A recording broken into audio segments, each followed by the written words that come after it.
Hello, everybody. Hello, everybody. And welcome to something entirely different from what you're probably used to. This is likely gonna wind up being the first video of 2026, and I don't know how to feel about that. I don't know how you guys are gonna feel about that, but it's happening. It's happening. Um, so yeah, uh, what's going on here? Why this is so different is I need to test the audio, because I'm switching over to OBS. Everyone who hated that old recording software that I used, don't worry, it's gone. We're switching to OBS, and I just need to test the audio before I do anything else. So, um, I've been meaning to start rereading Homestuck now that the website is working again. Quotation marks on working. I haven't really gone through it to check if everything's working, but that's what's happening. It everyone says that it works now, so I'm just going to trust that. Uh, yeah. So what I'm gonna do, I'm just gonna go through and read Act 1. That's what this video is going to be. If you guys enjoy this, I guess, then I'll read more.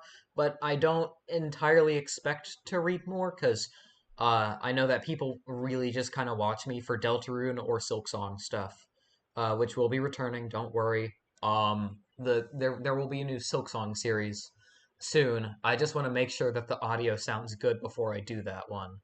But yeah. Let's get into it. Homestuck. A young man stands in his bedroom. It just so happens that today, the 13th of April 2009, is this young man's birthday. Though it was 13 years ago he was given life, it is only today he will be given a name. What will the name of this young man be? Enter name. Zoo Smell Poop Lord. Try again, smartass. Alright, we'll try again. John Egbert. And there we go. This is John. I love you, John. You're my favorite character of literally all time. Uh, people won't think that because I Roxy Lalonde has been in literally everything on my YouTube channel. Currently, my profile picture, she's in my banner. And I use her to represent me whenever I'm doing other videos. But John, you're my favorite character. You're my favorite. Anyway, your name is John. As was previously mentioned, it is your birthday. A number of cakes are scattered about your room. You have a variety of interests. You have a passion for really terrible movies. You like to program computers, but you are not very good at it. Same.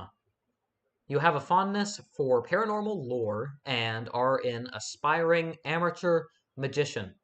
You also like to play games sometimes. What will you do? Quickly retrieve arms from drawer. Your arms are in your magic chest, Poop Lord. Alright. Remove the cake from magic chest. Out of sympathy for John's perceived lack of arms, you pick up the cake for him and put it on his bed. Quickly retrieve arms for... Wait. Quickly retrieve arms from magic chest. Okay, here we go. There he is. He has his arms. There they are in his Silodex. You retrieve your fake arms from the chest. You use these for hilarious antics. You captchalogue them into your Silodex. You have no idea what that actually means, though. There are other items in the chest. Examine the contents of chest. Alright, in here, you keep an array of humorous and mystical artifacts, each one a devastating weapon, in the hands of a skilled magician or a cunning prankster. You are neither of these things. Among the artifacts are two fake arms, currently captchalogued in your Silodex, one pair of trick handcuffs, there it is, one stunt sword, there it is, one magician's hat, there it is, one pair of Beaglepuss glasses, there it is, several smoke pellets, there, several blood capsules there, and one copy of Colonel Sassacre's daunting text of magical frivolity and practical japery. Right there. Remember that. And one copy of Harry Anderson's Wise Guy by Mike Caveney. And that's right there. Some of this stuff may come in handy at some point. For now, you decide to just take the smoke pellets. Alright, captcha the smoke pellets. You stow the smoke pellets in one of your captcha cards in your Sylladex. You still aren't totally sure what that means, but you are starting to get the hang of the vernacular at least. You have 2 empty captcha cards remaining. Equip the fake arms. You aren't totally sure if equip is a verb copacetic with the abstract behavioral medium in which you dwell, but you give it a try anyway. Unfortunately, you cannot access the fake arms. Their card is underneath the one you just used to captcha the smoke pellets. You will have to use the pellets first in order to access the arms. But this is probably unadvisable since you'd just make your room lousy with smoke. Your Syllodex's fetch modus is currently dictated by the logic of a stack data structure. You are never all that great with data structures, and you find the concept puzzling and mildly irritating. Same, John, same. But with any hope, perhaps you will advance new, more practical fetch modi for your Sylladex with a little more experience. Examine the problem sleuth poster. Here it is, problem sleuth. I might read that too, but probably not. Honestly, that just depends if people want me to read more Homestuck, which if you do, I would be really happy to. It's my favorite piece of media ever made. Despite all the problems with it, it's my favorite piece of media ever made. So honestly, as long as one person wants me to continue this, then I will. And then I'll maybe put in Problem Sleuth somewhere. Anyway, is it even possible to get any more hard-boiled than that? You really doubt it. This poster was one of your wisest purchases. There is a nice spot on the wall next to it. You've been meaning to hang another poster there soon. John, read the note on the drawer. This note is rich with the aromas of fatherly aftershaves and colognes. Happy birthday, son. I am so proud of you. Yo, thanks, Dad. Inside the note is a rolled up poster. Alright, take the poster. Another birthday artifact. You wonder what is printed on the poster. You'll need some way to hang it on your wall. John, acquire hammer and nails. They will come in handy. You first place the hammer into your Sylladex, but now all of your captcha cards are full. You wonder what will happen if you try to take the nails. You guess it doesn't hurt to try. Take the nails. You captcha 4 nails into the top card and push all the artifacts down a card. The fake arms are pushed entirely out of the deck. Oh well, they're probably completely useless anyway, but you probably don't want to do that again unless you want to drop the smoke pellets and suffer the consequences.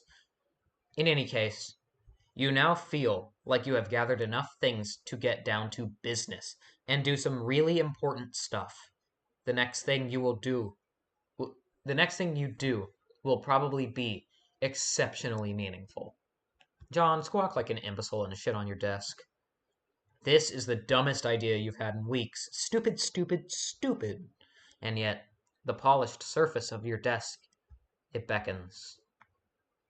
John, combine the hammer and nails. You merge the top 2 cards. The hammer and nails are now captcha on the same card and can be used together. John, use hammer/nails on the poster. You use the hammer and nails card in conjunction with the card beneath it. Nail the poster to the wall. There we go. Little Monsters poster. You use the hammer, nails, and poster on the blank space on the wall. It's glorious. Exactly what you wanted. The old man really came through this time. John, examine the Con Air poster. put the bunny back in the box. I said, put the bunny back in the box. Why couldn't you put the bunny back in the box? I actually watched this movie because of Homestuck. It's not good. John, examine Deep Impact poster. Morgan Freeman's Genteel, homespun... Genteel, is that a fucking word? Sure. Morgan Freeman's genteel homespun mannerisms were perfect qualities for a president residing over a crisis. Oceans rise, cities fall, hope survives. Wow. Films about impending apocalypse fascinate you. Plus, an outdated joke, now you've seen everything. Alright, John, examine the calendar. You've marked your birthday the 13th of April. Another day you marked was supposed to be the arrival date for the highly touted Suburb beta launch. It's been 3 days already. It's starting to become a sore subject with you. Eat the cake. You are sick to death of cake. You've been eating it all day. And you have no intention of clogging your Silodex with it either. The cake stays put for now. You hear a notice from your computer. Someone is messaging you. John, incoming messages. John, examine incoming messages. I can't read. I'm a Homestuck fan. Ooh, don't know how I feel about saying that, but you know what? Yeah. You pull up to your computer. This is where you spend most of your time. You decorated your desktop with some rather handsome wallpaper, which you made yourself. You are really, really proud of it. I wouldn't be, but you know what? Sure. Your desktop is also littered with various programming project files. You are so bad at programming. Sometimes you wonder why you even bother with it. Your PesterChum application is flashing. Someone is trying to get in touch with you. And here we go, the fan favorite character. Oh, not yet, that's the next page. Only one of your chums is logged in. He has sent you a message. Alright. Well, now here we go. The fan favorite character, Dave Strider, or I guess as we know him now, Turntech Godhead, began pestering ectobiologist, which is John, at 1613. Hey, so what sort of insane loot did you rake in today? I got a little Monsters poster. It's so awesome. I'm gonna watch it again today. The apple juice scene was so funny. Oh hell, that is such a coincidence. I just found an unopened container of apple juice in my closet. It is like fucking Christmas up in here. Okay, that's fine, but I just have one question, and then a word of caution. Have you ever seen a movie called Little Monsters, starring Howie Mandel and Fred Savage? But the seal on the bottle is unbroken. Are you suggesting someone put piss in my apple juice at the factory? All I'm saying is, don't you think Monster Mandel has the power to do something as simple as reseal a bottle? Try using your brain, numbnuts. Why did the fat kid or whoever drank it know what piss tasted like? I mean, his reaction was like nigh instantaneous. It was the 15th day in a row Howie Mandel peed in his juice. Okay, I can accept that. Monster B-list celebrity douchebags are cunning and persistent pranksters. Persistent pranksters. Also, Fred Savage has a really punchable face.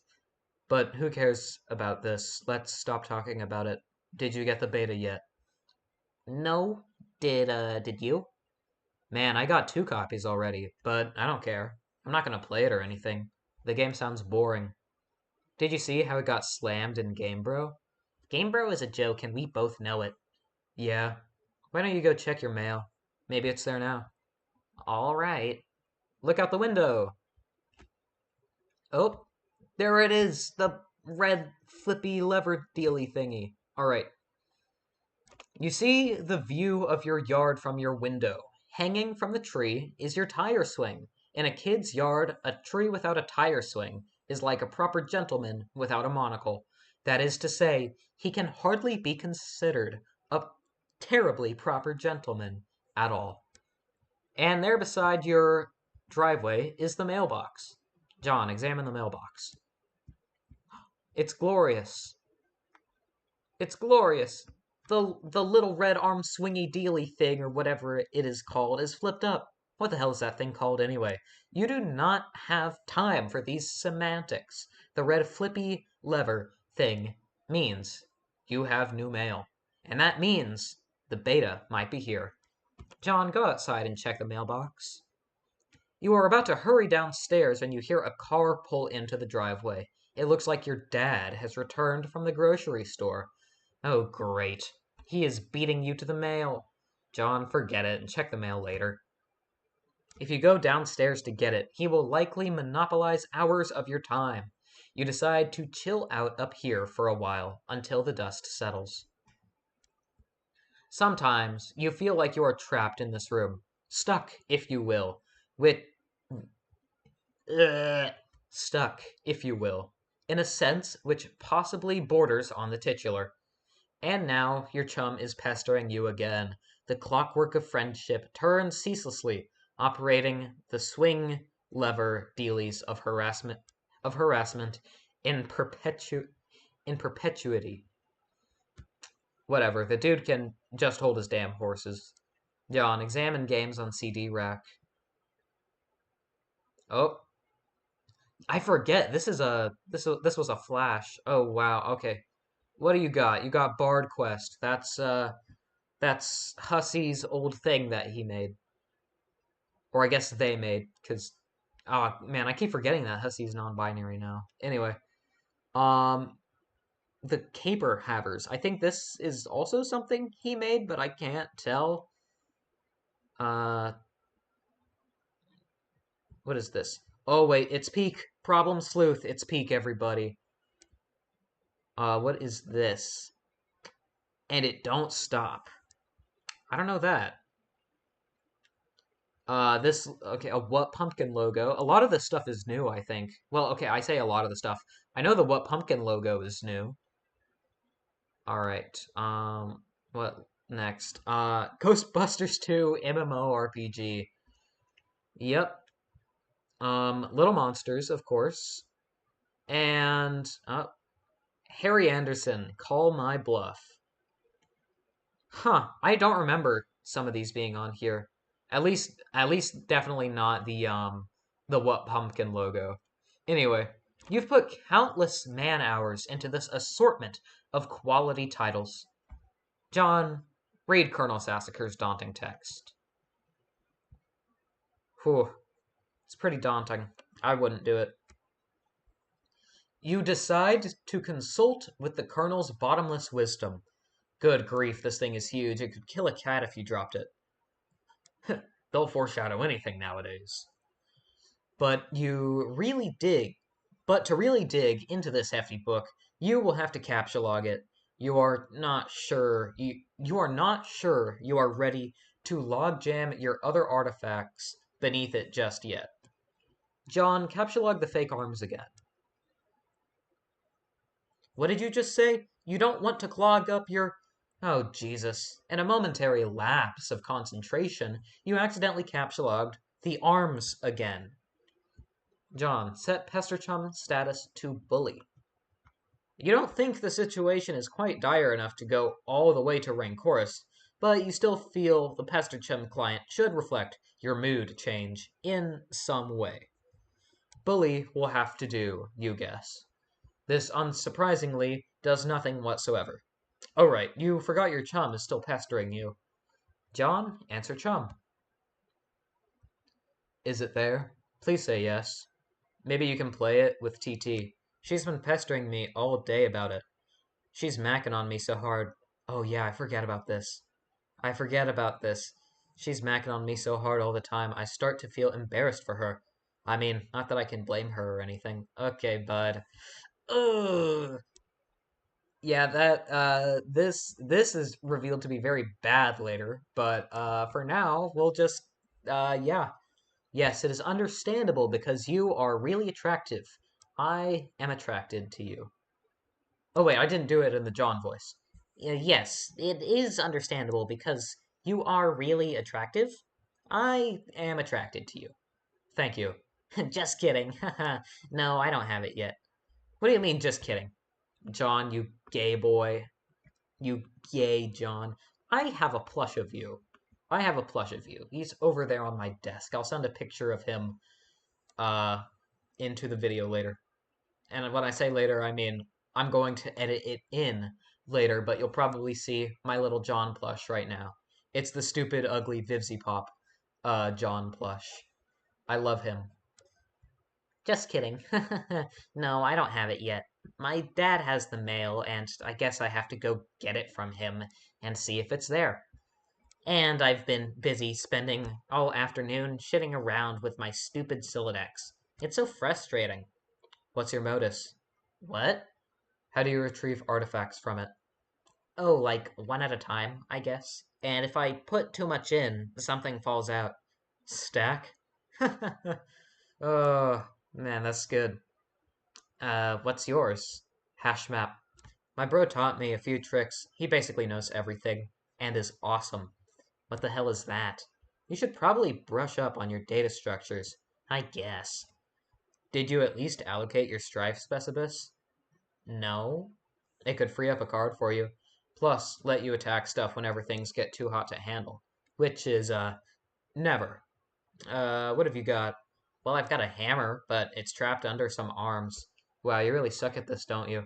Just get rid of the arms and then allocate the hammer to the specibus. How? I don't know, just use the arms on any old thing and see if it works. John, combine fake arms with cake. You stick the fake arms in the cake on your bed. This definitely makes the cake at least 300% more hilarious. You're sure Colonel Sassacre would know the precise index of elevated hilarity. John, allocate hammer to strife specibus. Here we go. I'm not going to read all of these, but there is some interesting stuff in here. Alright, you check the back of your strife specibus for the kind abstratus you have in mind for it. Hammer kind. Stop. Hammer kind. Alright. John, select hammer. Your strife specibus has been allocated with the hammer kind abstratus. The hammer has been moved from your capture log deck to your strife deck. Report progress to TG. Okay, I did it. Hammer kind? Yeah. Okay, that will be the permanent allocation for your specibus. I guess I should have mentioned that. Hope you like hammers, dude. Yeah, that's fine, I guess. I can't imagine it's going to be all that relevant. Huh, they'll foreshadow anything nowadays. Alright, capture log, Colonel's Big Book. Now that you've got some space in your Sylladex to work with, you figure you might as well start squandering it immediately. Ordinarily, this ridiculous book would be way too heavy to carry around in any particular way. You guess maybe this is one aspect. Maybe this is one. You guess maybe this is one respect in which the cards present. In which the cards present some convenience. Oh my god, dude. I'm tripping. I'm tripping. I have been locked in my house for 6 days, by the way. I've been locked in my house for 6 days. Um, we have actual awful snow here. It's like a foot deep, and I haven't been able to leave my house in 6 days. I'm losing it. I'm losing it entirely. All right, John, examine Game Bro magazine. Game Bro, Suburb.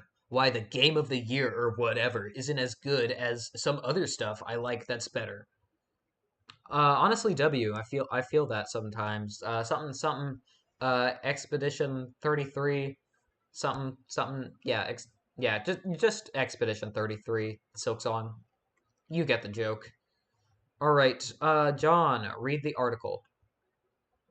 Okay, so Suburb is this game that a lot of cats seem hella pumped of, and this beta is sitting on my desk for review. So I'm like, yeah, man, I'll write something, but I don't know. I'm like, so this is about houses or some noise. That's fine. I'm sure that's like fucking dynamite in a handbag for some brosifs, but all I'm saying is, when do you get to thrash something?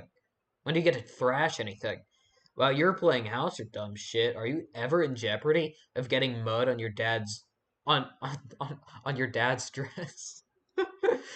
Are you ever in jeopardy of getting mud on your doll's dress or whatever from busting out and, I quote, the mad stunts and all wicked uppins? What the fuck? Dude, know what I'm saying, bro yo bro yo ma. I didn't actually play this game, but I gave it 1.5 hats out of 5 hats to keep it real. At this point, I'd like to give a shout out to my boy Dennis, who I remember the Dennis shit. All right. At this point, I'd like to give a shout out to my boy Dennis, who was all over who was over the other day. We were going we were going to chill in front of the Dark Knight, and he was so psyched of it, y'all. Oh my god, dude, this guy's insufferable to read. So this one time he was leaning against the screen door and the shit popped open and the back deck was wet and he slipped down the steps and broke his thumb on the lawn. It wasn't a long fall, but hey, I guess a thumb bone wasn't made for supporting the brunt of a huge useless tool against wet grass. We never did watch Dark Knight on account of Ron tucking his bawling candy ass Girth to the hospital. Jesus Christ. But it's cool. I still got another watch in me. Brotel Ron. Brotel Rhonda. Rwanda. Bro. No, I can't with this guy. I hate him. I hate him so much. Bro notes. Dennis was so wasted. Haha. I mean, damn. Rating for Suburb 1.5 hats out of 5. Okay, John, captchulog game, bro. It might come in handy if you ever need something that burns easily. Yeah, no shit. Yeah, it's a dumpster fire. Get it out of here. John, captchulog the magician's hat. You expend your final card on the magician's hat. John, get funny glasses too.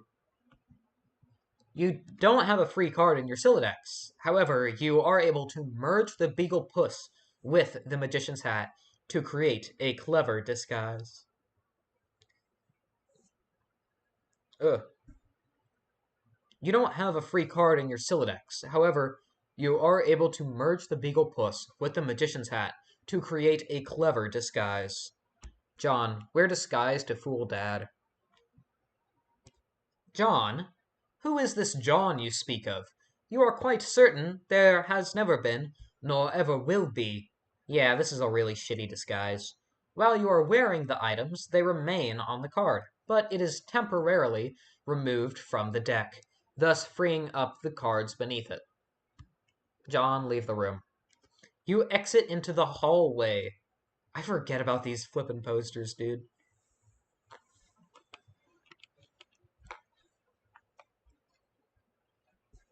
You exit into the hallway. On one wall hangs a picture of a fella who sure knows how to have a laugh. A man after your own heart. You always thought he looked a lot like Michael Cera. But your dad swears but your dad swears on the many hallowed tombs of Egypt that it is not. You're not sure about that though. On the other wall is one of your dad's stupid clowns, or harlequins, as he is quick to correct anyone who would venture such brazen assumption. John, go downstairs. The accursed odor of fresh baking wafts into your newfound nostrils. Your newfound... Oh, because of the beagle puss. Yeah, okay. Haha. Wafts into the new... Wafts into your newfound nostrils. Something is brewing in the kitchen. It must be the connivings of your arch nemesis, Betty Crocker. They'll foreshadow anything nowadays. And the rich, buttery aroma of her plot stinks to high heaven. This mission is going to be more difficult than you imagined. John, admire the harlequins. You check out the shelves of fanciful harlequins. Look at this fucking garbage. You hate this stuff. Funny is funny, but your dad sure can be a real cornball. Sometimes at night, you pray for burglars. John, examine the fireplace. A bright orange flame flickers in the fireplace. It doesn't matter that it's April and not terribly chilly outside. In a home, a fireplace needs a fire because that's what fireplace is for. Because that's what there's no a there's no a because that's what fireplace is for. A fire belongs in a fireplace, damn it. What is this? Categorically, oh my god, that is awful. That is this hurts my eyes. This right here, this is a pain on my eyeballs. Damn it. Categorically at all times, without exception. As domestic myth of unaccountable origin holds, a home borrows the spirit of the flame for as long as it makes a guest of it, much as the moon takes liberty with the sun's rays. The moon's an errant thief, and her place and her pale fire. Oh my god, I forget how crazy this comic is written. I forget how insane this comic is written. Alright. As domestic myth of unaccountable origin holds, a home borrows the spirit of the flame for as long as it makes a guest of it, much as the moon takes liberty with the sun's rays. The moon's an errant thief, and her pale fire she snatches from the sun, said Mark Twain. You are almost certain Mark Twain said that. John, toss Gamebro into fire. Yeah, for the best. For the best. No one wants to see that. Get out of here, bro notes. Alright.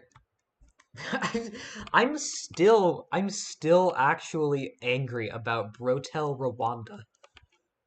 Brotel Rwanda.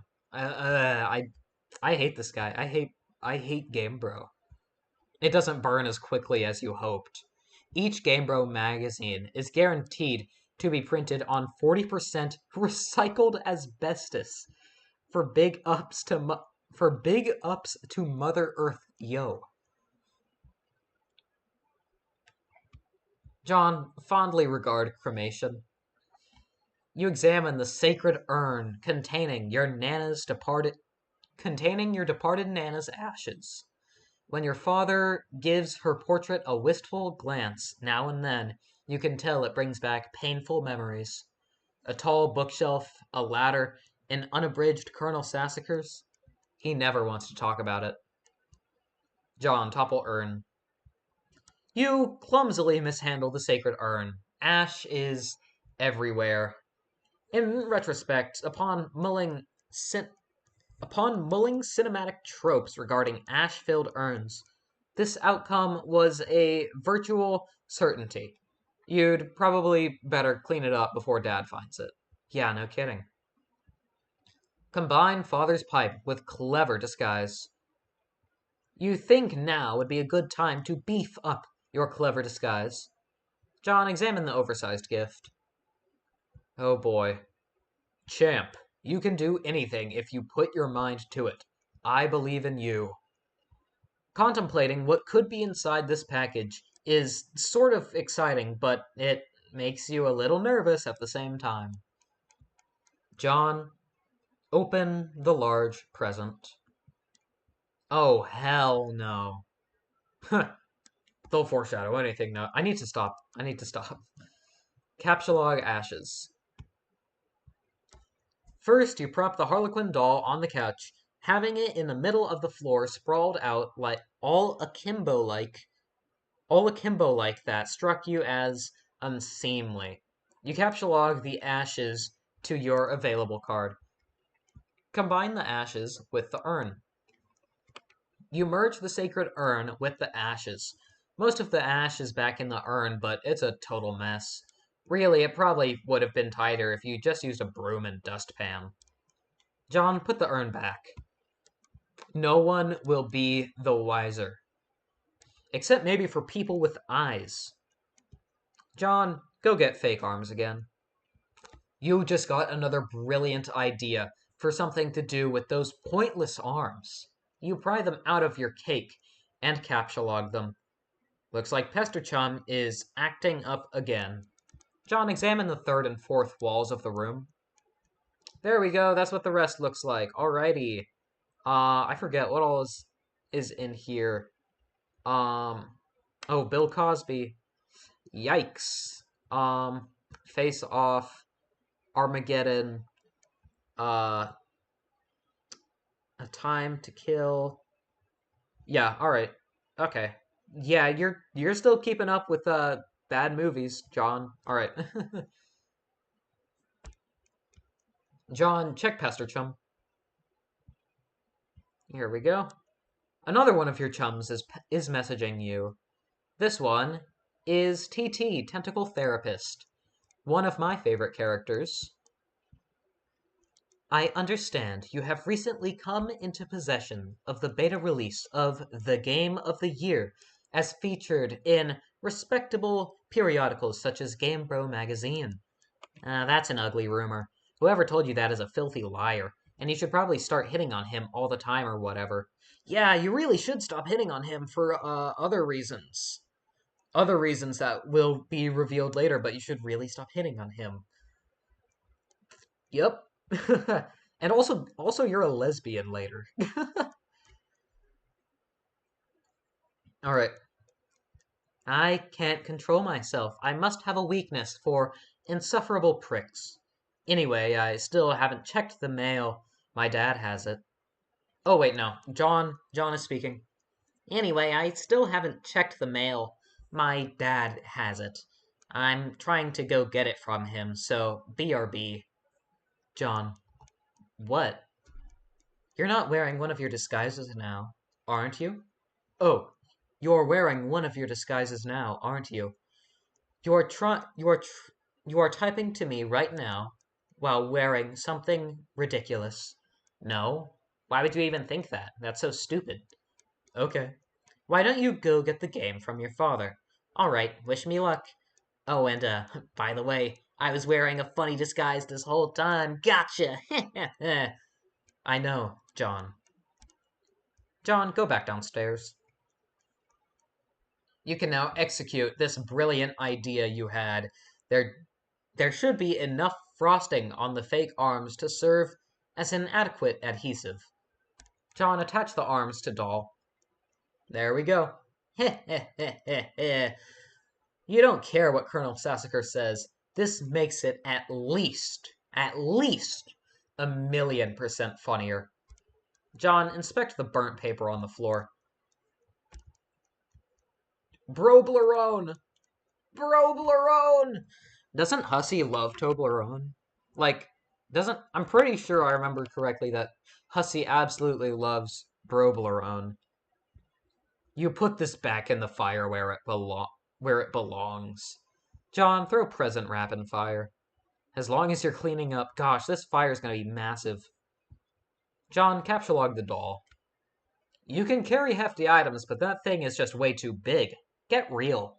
Besides, you don't even want it. John, read Colonel Sassacre's text. Alrighty. Oh god. Yeah, I'm not gonna read this. I'm sure it'll be important later. I know that we do get to read at least something out of Colonel Sassacre's later. I don't know if it's this or not, but I know we get to read something later, so I'm just gonna wait till then. You thought about consulting the text to determine exactly how hilarious the doll is now, but this text is way too big to navigate in a timely fashion. You decide to forget it. John, find Dad and retrieve mail. The door on the left leads to the kitchen, from which the smell of baking wafts, a powerful aroma which could lift an especially portly hobo off his feet. The door to the right leads to the study, where your dad spends a lot of time. He could be in either room. Where will you go? John, go into the study. It doesn't look like he's in here right now. John, examine father's desk. On On the desk is a deck of playing cards, one of your dad's pipes, the April issue of the Serious Jester magazine. God, that's awful. And a stray captchalogue card. There is also a can of peanuts on the desk. Ha ha, oh, Dad. You won't be falling for that one again anytime soon. A severe peanut allergy, don't foreshadow anything nowadays, is a terrible affliction to cope with. John, upgrade costume with hat from hat rack. There we go. Oh my gosh. Look at this guy. You swap the magician's hat with the bowler hat. This disguise is somewhat less funny, but a lot more distinguished looking. John combines second pipe with clever disguise. Your dad maintains numerous pipes around the household. A father without a pipe is like a strapping roughneck without a toothpick. That is to say, he is a rather piss-poor excuse for a roughneck, if you ask me. You'd rather not take the pipe, though. The first one tastes bad enough as it is. How you suffer for your comedy. John, examine the captchalogue card. Yes, this will be perfect for expanding the space in your Scylla. John, captchalogue the captchalogue card. Gah! And there you go. The card is now just in the card. All right. S. John. Oh my gosh, this is where our first flash is. John, play Haunting Piano refrain.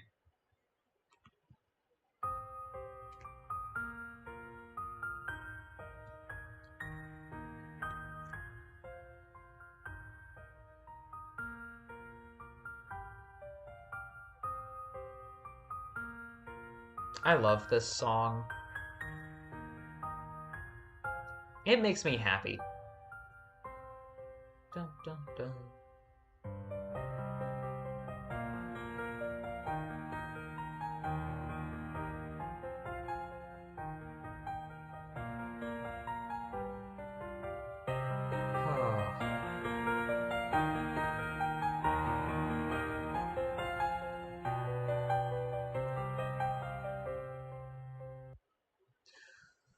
Whew.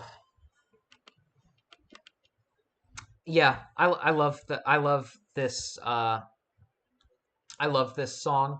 And also when this comes back in the end credits scene, dude, breaks me to tears, dude. All right. John, play 52 pickup. You play the prank. Here he is. All the cards down. These images, I guess. You play the prankster's favorite card game, even though you are alone in the room, thus rendering it an especially foolish version of solitaire. So stupid. Look at this mess. The peanut gallery over there sure is getting a kick out of it. You are allergic to their scorn. John, attempt to leave the house. Alrighty. High-C ecto cooler. Oh god. Is this actually, you know what? This is probably an actual commercial that Hussey probably saw of High-C Ghostbusters crossover commercial. That's cool. I like that. All right. You go back into the living room and contemplate checking the mailbox outside. You think perhaps you should exhaust all possibilities before plunging headlong into a dad encounter.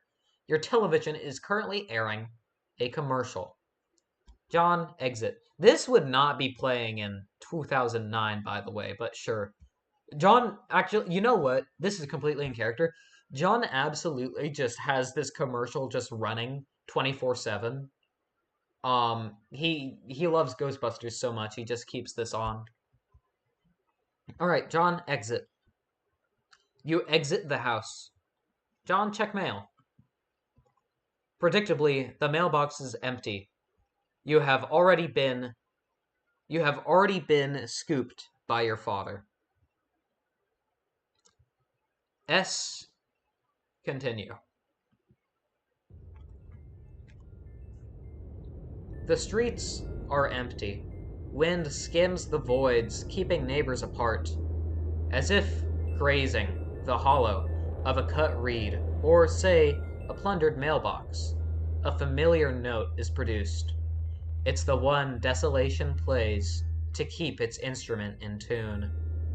It is your 13th birthday, and, as with all 12 preceding it, something feels missing from your life. The game presently eluding you is only the least slight of is only the latest sleight of hand in the repertoire of an unseen riddler, one to engender a sense not of mirth, but of lack. His coarse schemes are those less of a prankster than a common pickpocket. His riddle is absence itself. It is a mystery dispersing altogether like the moon's faint reflection, with even one pebble of inquiry dropped in its black well. It is the most diabolical riddle of all. Absence diminishes little passions and increases great ones, as wind extinguishes candles and fans a fire. By Walt Whitman. Yes, you are certain Walt Whitman said that. 100% positive.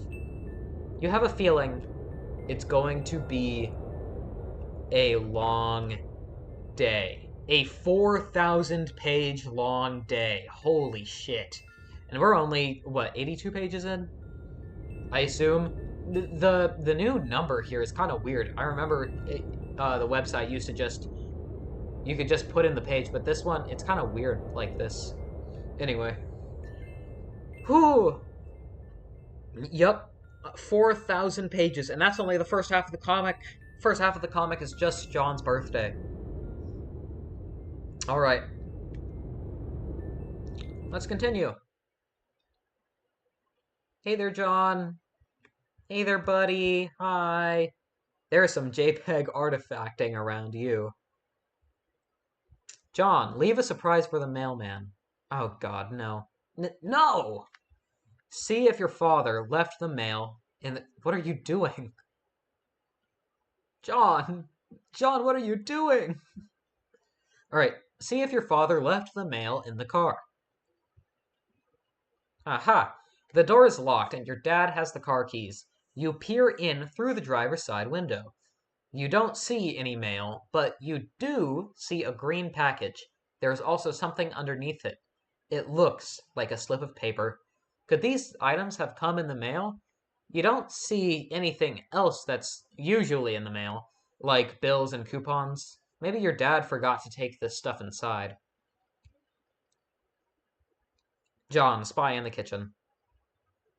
You try to get a gander through the kitchen window, but you can't see a whole lot. It seems your dad has been doing so much baking, the glass has steamed up. God, he is so weird. But you can see what's on the table, just beside the window. It looks like the mail is there. Included among it is a red package, some bills, your dad's PDA, and an envelope that appears to be suspiciously labeled with the Suburb logo. Could it be? What else would it be, John? What else would it be? Unfortunately, the window is locked. John, go back into the kitchen. You have no other choice. You are going in. Clever disguise, it's time to work your magic. S. John, enter.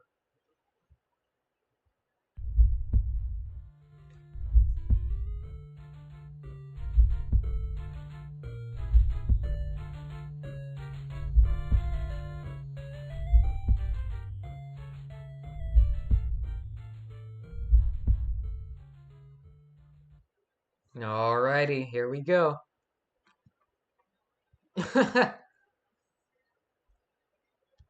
Yeah, just take it off, man. Your dad sees right through your costume.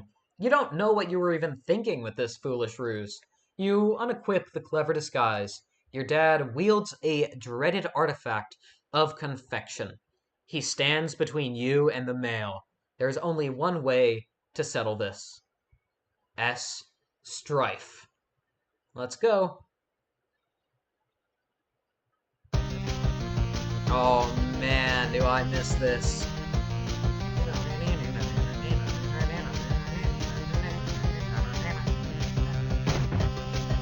Alright, a grief. Get him! Come on, John. Auto pastry. Epger.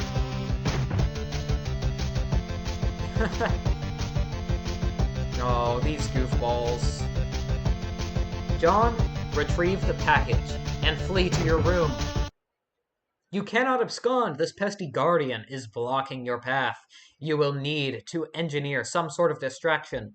And now he brandishes yet another artifact of confection. The man is ruthless.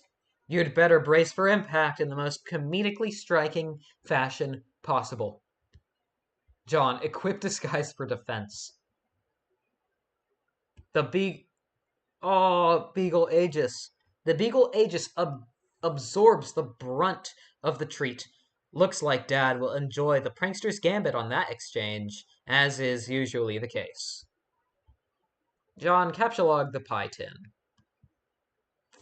You take pie tin. Okay. You take pie tin and unequip the Beagle Puss. Everything in your Siladex is pushed back a card. The smoke pellets are ejected from the deck. Yes, this could be just the distraction you were. Nothing happens. What a huge letdown. John, take the cake. When two great forces oppose each other, the victory will go to the one that knows how to yield. Oscar Wilde. Wise words by a man who likely could resist. Who resist? What the hell is resist, Mary? Do not say that. Who likely could resist everything but temptation. The cake forces Colonel Sassacre's text out of your Siladex. And there we go. Sassacre, you beautiful bastard, now's your chance. Boom, smoke pellets. John, abscond. Now that Dad is busy placating the smoke detector, you can safely sneak away. John, take the PDA. Why do you take the PDA? That's your dad's. You snag your dad's PDA. Maybe later you'll switch the background image to something hilarious as a prank. Ooh. Besides, it may come in handy later. Your spare captchalogue card is forced out of the Siladex and consequently integrated with the deck. You now have 5 cards to work with. John, take the package. This red package is addressed to you. John, take the envelope. And that throws aside the Beagle Puss. Alright. You got the Suburb Beta. There we go. John, exit the kitchen. John, get cake on the couch. You captchalogue the cake on the couch, expelling the pie tin from the bottom card. John, combine the cakes to make a double-decker cake. Oh god, no! Oh, why, dude? Oh, why? You then merge the 2 cakes across all 5 cards.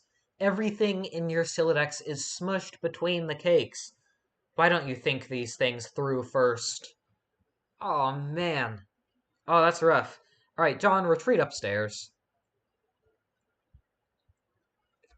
You pause at the juncture and head down the hall.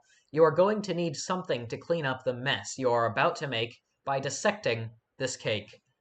To the left is the bathroom. To the right is your dad's room. It is locked, and you are forbidden from ever entering. He has secrets. John, go to bathroom and grab a towel. Yep, there's the bathroom, there's the outside. You enter the bathroom, you can see your backyard from the window. The jewel in its crown is the swing set, which has provided you with years of joy. There is also a spring-mounted pogo ride, which has been responsible for more than one painful injury, and has provided you with years of lament. Do people, do people, like, actually have, like, pogo rides in their backyards? Or is John just weird? See, I've always thought that it's just that John is a weirdo, because John is a weirdo. But like, do people actually have these in their backyards? I have never seen one of these outside of like I've never seen one of these outside of like an amusement park or like yeah, or like just some kind of park or something. All right. On the sink is your dad's razor. On the rack to the side of it is a fresh towel.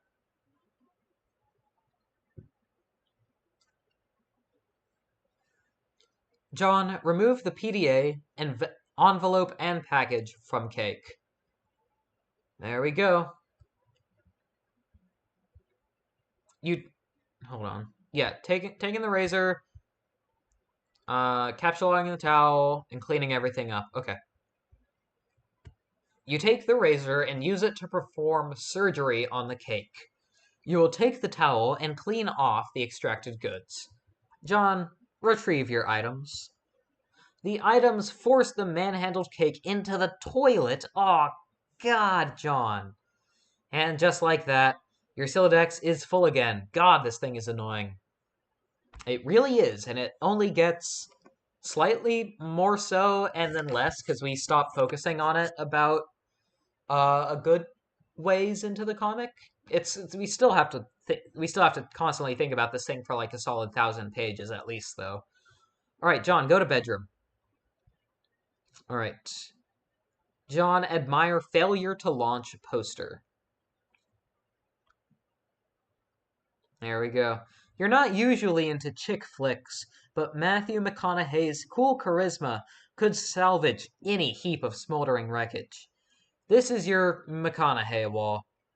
A casual shrine to an amazing actor. The film above that one is a lot better, you think. A Time to Kill? Yeah. Can you can you see her? I want you to picture that little girl. Chokes up. Now imagine. She's what? Goodness gracious. Wow.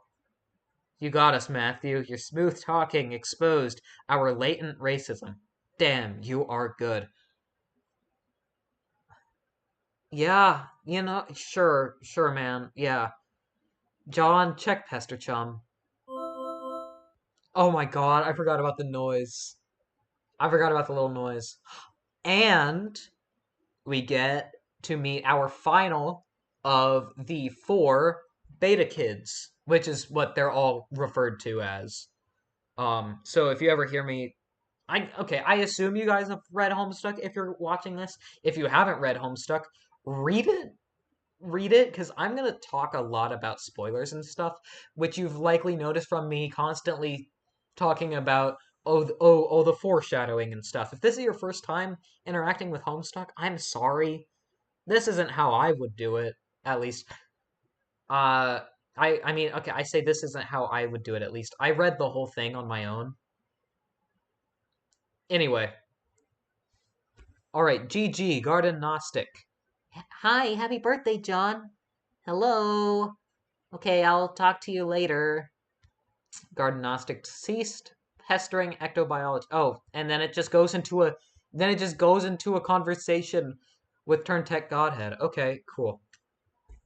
Hey, GG is looking for you. Why are you even so popular all why why are you even so popular all of a sudden? God, I ugh. All right.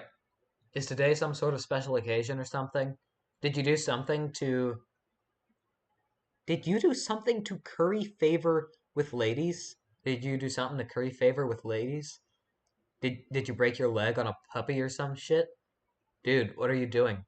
I discovered a comet that is going to destroy. Wow, they really do just foreshadow the entire comic. Okay. I discovered a comet that is going to destroy the Earth, and it was named after me. Now I am famous, and everyone wants to talk to me. A lot. No, stop. Just no.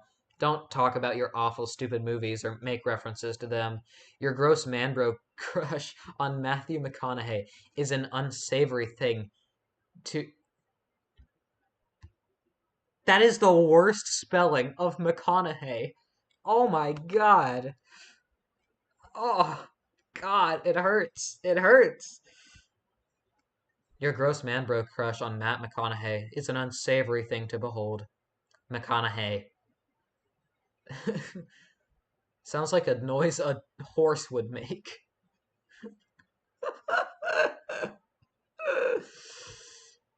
Oh, God. Dude. I.e., dumb. Equally dumb are all those posters of that clown you've got hanging up. Those are my dad's. I was talking about Nick Cage. Okay, now this is where I disagree. Everybody, all my homies love Nick Cage. Oh, what? No, man, Cage is sweet. So sweet. So lame. You don't even like him ironically or anything. This is like for real, isn't it? I do things ironically sometimes. What about what I sent you for your birthday? No, those are awesome. What? No, they're stupid. Which was the joke, the ironic joke, get it? Wait, you're actually wearing them, aren't you? I'm wearing them ironically because they're awesome. The fact that they're ironic makes them awesome. And vice versa. Are you taking notes on how to be cool? Jesus, get a fucking pen.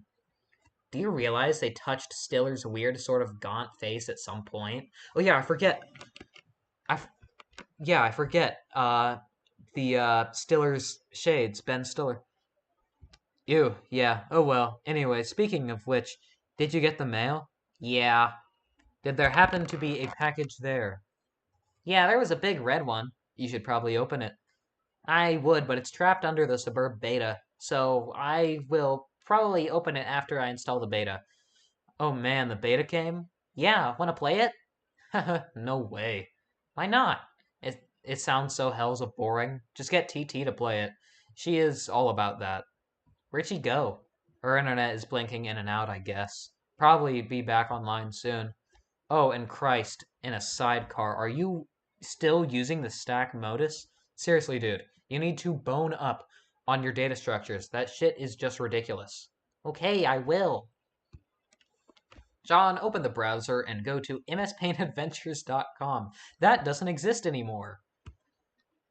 You decide to space out on the. Oh my gosh, Typheus, hello. I forget. I forget that you are shown this early. Huh.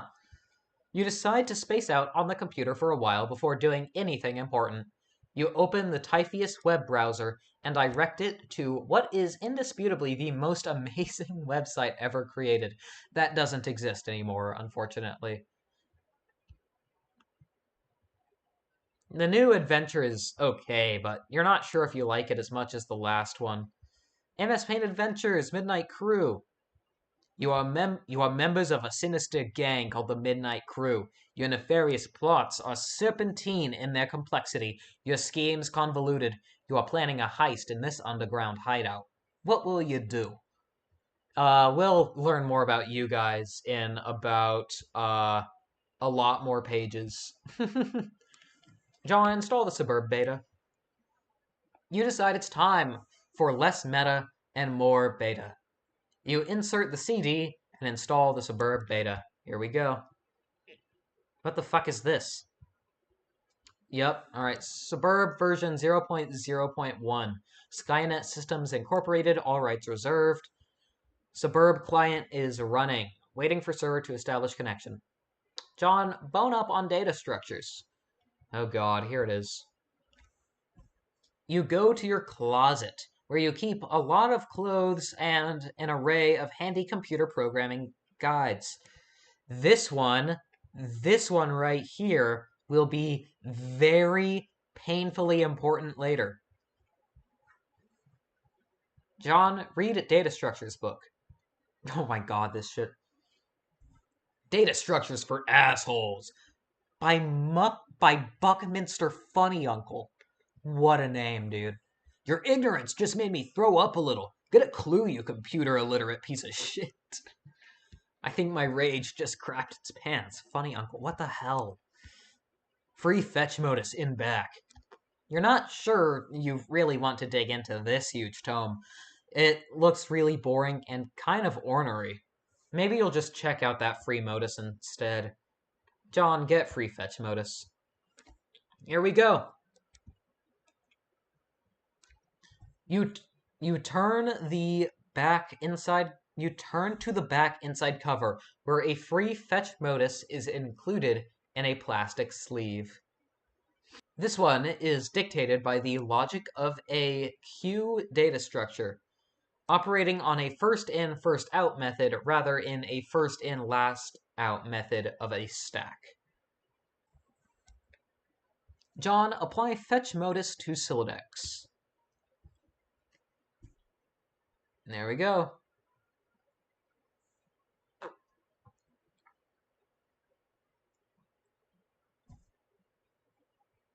Items captcha-logged in your Sylladex are no longer immediately accessible. You can only use the item on the bottom card, and it must wait for items on upper cards to be pushed back to it. For instance, the red package is now inaccessible. You can only use the razor at the moment. This modus doesn't strike you as a significant upgrade to your previous one. In fact, it almost seems more inconvenient. You figure you might as well give it a chance, though. John, switch back to stack modus. You suddenly wonder if this is even possible. You don't even remember if you ever had a physical card for the stack modus. You find this all to be a little abstract, and you prefer not to think about it too much. John, put down the razor. Put it down? You're not quite sure you understand. Yep, because modus stuff, you need to have it like, fuck, I don't know.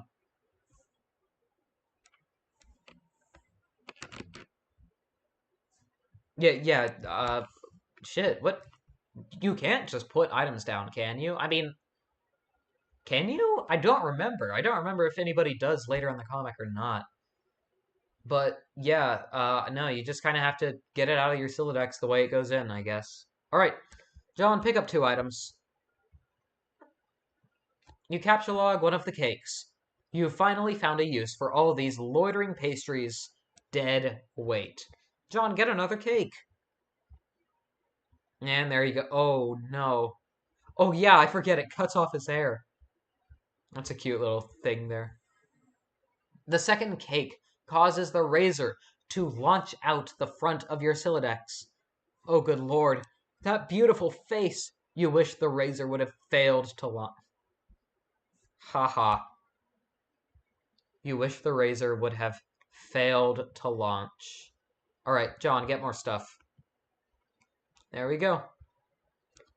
You open your magic chest and captcha-log one of your favorite books of all time, Wise Guy by Mike Caveney. There goes the fresh towel. Also, your hair grew back. John, might as well grab those cuffs. And there go. Oh, God. Oh, my God, dude. This guy. You're making a mess of everything. You take the trick handcuffs, expelling the PDA like a bullet. Oh, God damn it. Yeah, there it is. John, open up that package. 2 ectobiologists from Turntech Godhead. You examine the package. It is from one of your internet chums. It's bound in packing tape, though. You'll need something sharp to open it. Of course, the razor. It's all so simple. You wonder why you didn't get the razor. John, pick up the package again. Oh, gosh. Let's take this from the top. John, captcha-log glass shards. You take 3 glass shards in quick succession and duck for cover. Your Sylladex rains devastation on your room from above. And now that your cards are packed with glass, you probably don't want to do that again anytime soon. You should probably go get that stuff before you forget. John, use the razor on the red package. You open the package. There is something suspicious inside. Something suspiciously dirty and smelly. Here we go. It is a stuffed bunny. It's a stuffed bunny, much like the one held hostage briefly by Malkovich's Cyrus the Virus, while taunting hard luck protagonist Cameron Poe. And strikingly similar to the one scooped up from the soot of a burning Vegas strip by Cage's Poe and offered to his daughter, a gesture symbolic of a tattered exterior surrounding a heart of gold. Poe wasn't much to look at, but he was a good man. Yep, sure, that's, yeah, uh-huh. Yeah, what? Yeah, I guess that's a way of reading it if you watch the movie. It's not good though, John. I still think your taste is ass.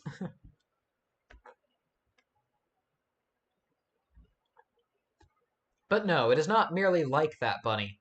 According to this note of authenticity, it is the very same bunny. And this is so awesome. John, check the status of Suburb Beta. It looks like your computer is trying to get your attention. John, look at monitor.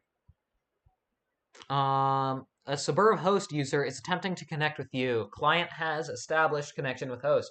Press enter when ready. John, check the Pester Chum window. Tentacle therapist began pestering ectobiologist at 1708. It looks like you managed to retrieve the beta. Excellent. I'm going to try to connect. Whoa, okay, but I just got the most awesome present. The rabbit? It's so sweet. I've heard tales of this wretched creature often. Its Homeric legend is practically an oh my gosh, Rose, why do you talk like this? Ensconced in the fold of my personal mythology by now. Haha, uh, what? Why don't we focus on the matter at hand? Oh, the game. Okay. I don't really know how this works. What am I even looking at here? You are running the client application. I am running the server, so I am the host user. I have established a connection with you. This is sufficient for us to play the game. Oh, okay then. Why don't we get started? John, press enter. Alright, here we go. Our little loading screen. And a banger incoming that we'll not get to hear the full version of for like another 900 pages. I love this song. This isn't the full version though. We don't get to hear it for quite a while.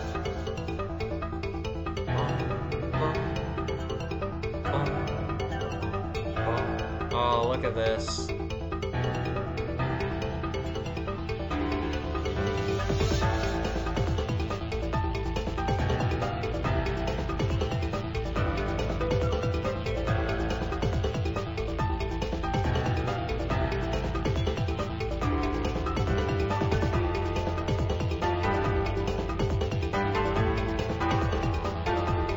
Oh, I love this comic.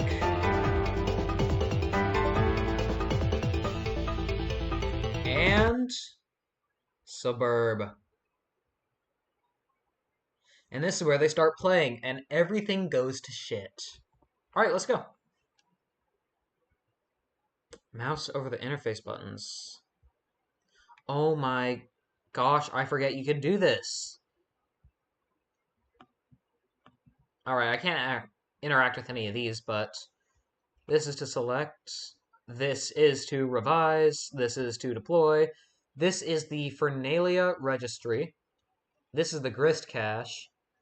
This explore Athenium. Okay. And Alchemy Exercis. Alright, sure. TT, select the magic chest. Yup, get that thing, and you can move it. Oh, there it is. There's the card. TT, zoom out.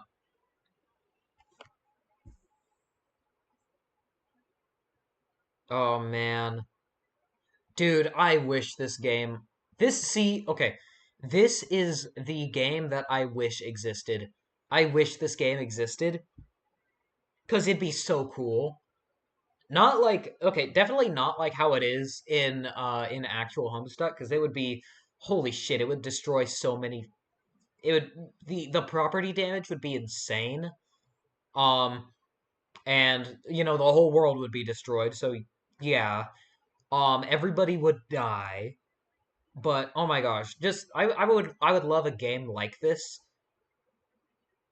like a multiplayer game where you know some person they have their own little area to explore and another person, and you guys have to build up for each other with the materials you find and stuff. Like, that's just so cool. Like, God, this game is like the idea of Suburb is awesome. I would want a real Suburb game. That is what I'm saying. TT, drop chest. Put it on the roof. Whoa, what are you doing? Sorry, I'm just getting a feel for the controls. Is my magic chest on the roof now? Yes. I will try to be more careful next time. John, get the card. There we go. Now you can switch between the two. You find your missing stack fetch modus and quickly reapply it to your Sylladex. You can now opt for either the stack or queue modus anytime.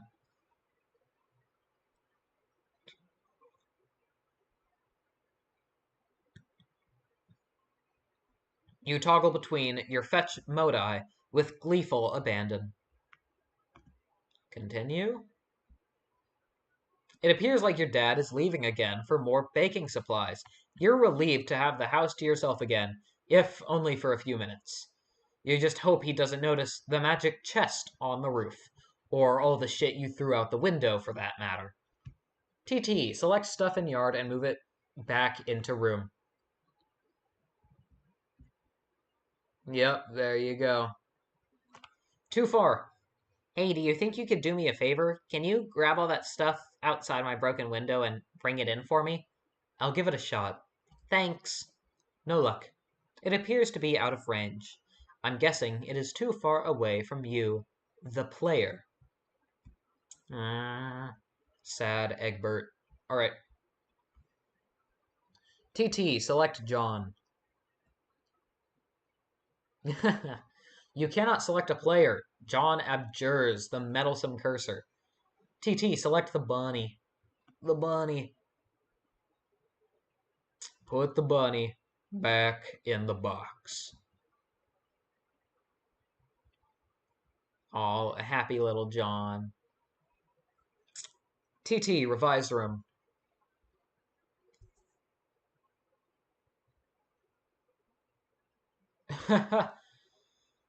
Oh, it is amazing how this works. I just want a game like this to be real. Minus all the, blatant destruction. All right. TT, open for Nalia Registry. Yep, here we go. Totem Lathe, Extruder, Alchemitor, all of these. Deploy the Totem Lathe. Oh, did I click twice on accident? Yeah, there you go. Deployed it. John, examine the Totem Lathe. You don't know what the heck this thing does, but it looks neat. Yeah, it does look neat. TT, open the grist cache. It seems expanding the dimensions of your room cost us some build grist, but deploying the lathe did not appear to... I keep forgetting to do her voice. It seems expanding the dimensions of your room cost us some build grist, but deploying the lathe did not appear to incur any expense. It looks like certain objects are freebies, probably to help you set up the game. Wow, okay, what did they do? I think it's up to you to find out. All I can do is drop stuff in your house and move it around, apparently. How do I move stuff around? It seems fun. I don't think you can, as the client. You will need to install the server application. You should have received both in separate envelopes. I am running both on my computer right now. What? Did you get another envelope in the mail? No. Once you install the server and establish a connection, I'm sure you'll be able to manipulate my environment in the same manner. Are you sure you didn't get it? Oh man, I think I might know where it is. Ba-ba-bom, there it is in the car. Now that your room is bigger, why don't you move to the far corner? It will extend the range of the cursor and I can reach the items, which you threw out the window for some reason. Good idea. What have you been doing in here all afternoon anyway? I was fussing with my... Slur Silodex. Ooh, that's not. Yup, alright. Uh, keep forgetting. It's 2009 and everything is weird and bad. Alright. But I think I have it under control now. What modus do you use? I like to use trees. Oh no, that sounds so awkward. It's not exceptionally practical, but I think they are elegant. John, stand in the corner. There you go, wise guy in the PDA. Aw, happy John. I love seeing John happy. TT, deploy the Cruxtruder. That will just go in the very middle, right there. Oh, not in the middle, to block the doorway. Awesome. Now you're really, stuck at home, if you will. TT, deploy Alchemeter. Alright. Boom. Why is the floor shaking? Are you dropping more stuff in my house? Yes, 2 more large gizmos. Sweet. What is with all these big contraptions? If I had to guess, they appear to facilitate a sort of system involving punch card based alchemy. Huh? To what end? I mean, what are we supposed to be doing in this game? That remains to be seen. Maybe you should go investigate. John, get the PDA. Here we go. Serious business. Alright. You grab the PDA, switching back to stack modus, so it is readily accessible. The interface is oddly sterile. No hilarious clown wallpapers or anything like that. Oops, you mean Harlequin wallpapers. Whew. Oh man. John, I we don't have the heart to tell him, at least not yet. Alright. The serious business application is open. It seems your dad uses it to keep tabs on various acquaintances. His fellow street performers, maybe?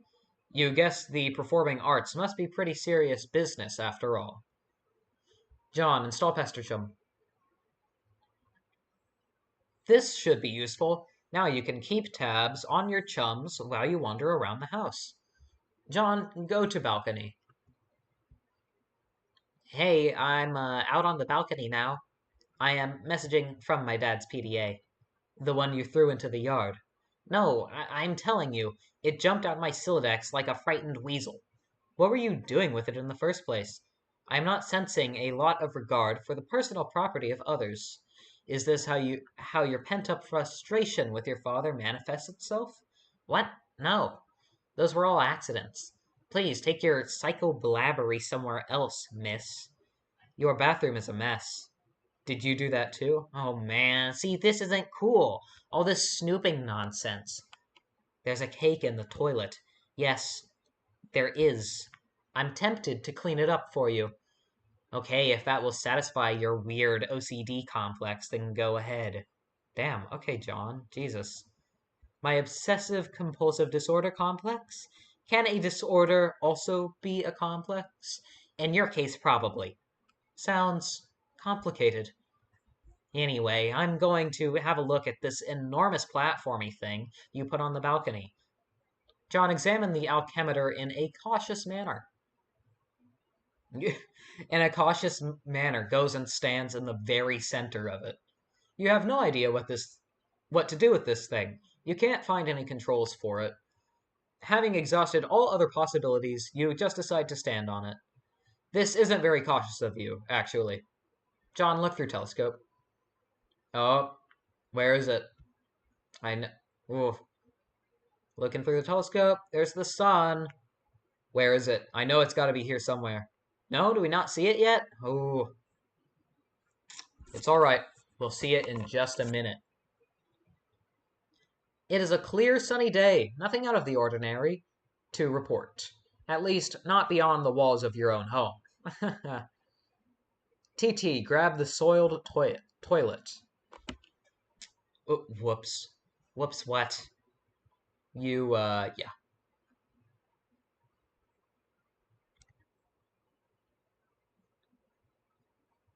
What was that noise? Is this something I should go investigate? No, I have it under control. You can keep playing with your telescope. John, investigate. Oh. Ah! I think I can patch it up. Why don't you give me space? Why don't you... I think I can patch it up. Just give me a little space. Why don't you have a look at the Cruxtruder? The what? The thing I put in your living room. John, hop down the hole.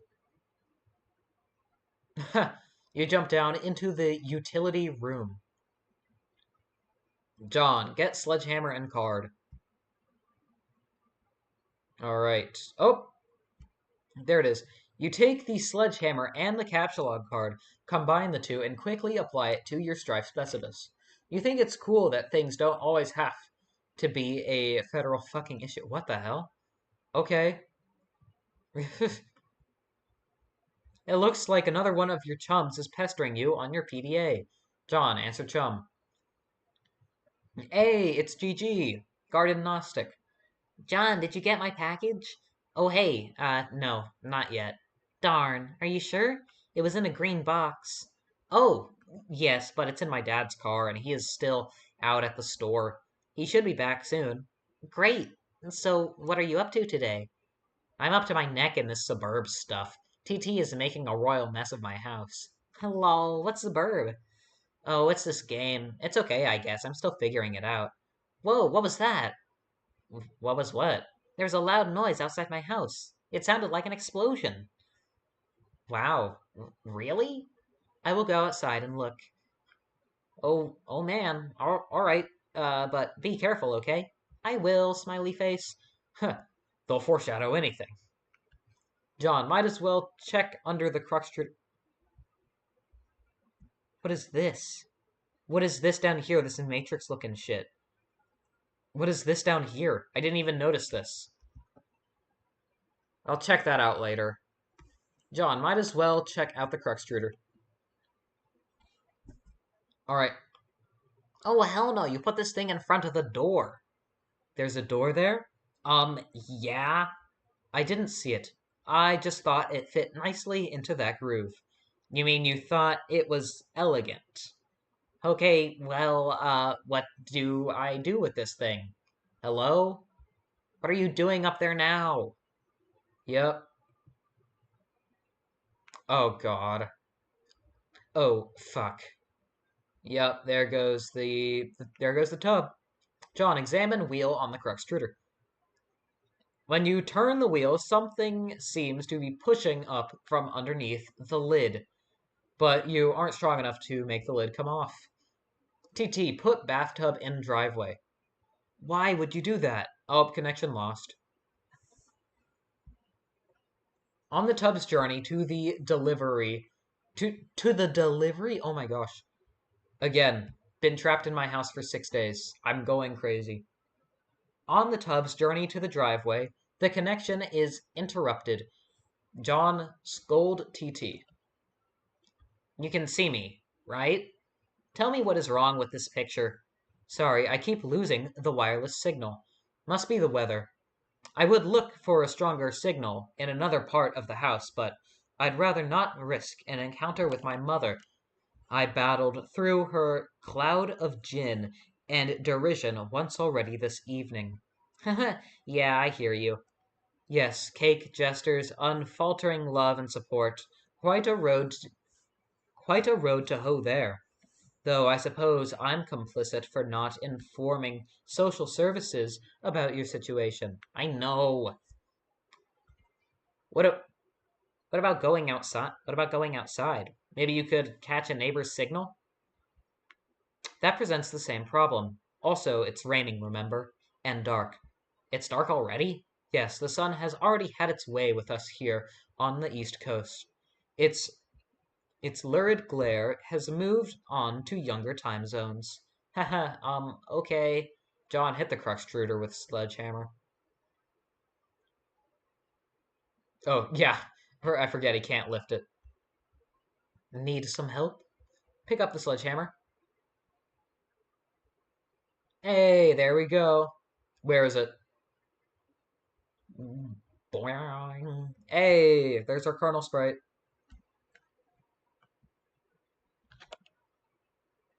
Yep, and then we get the countdown from 413.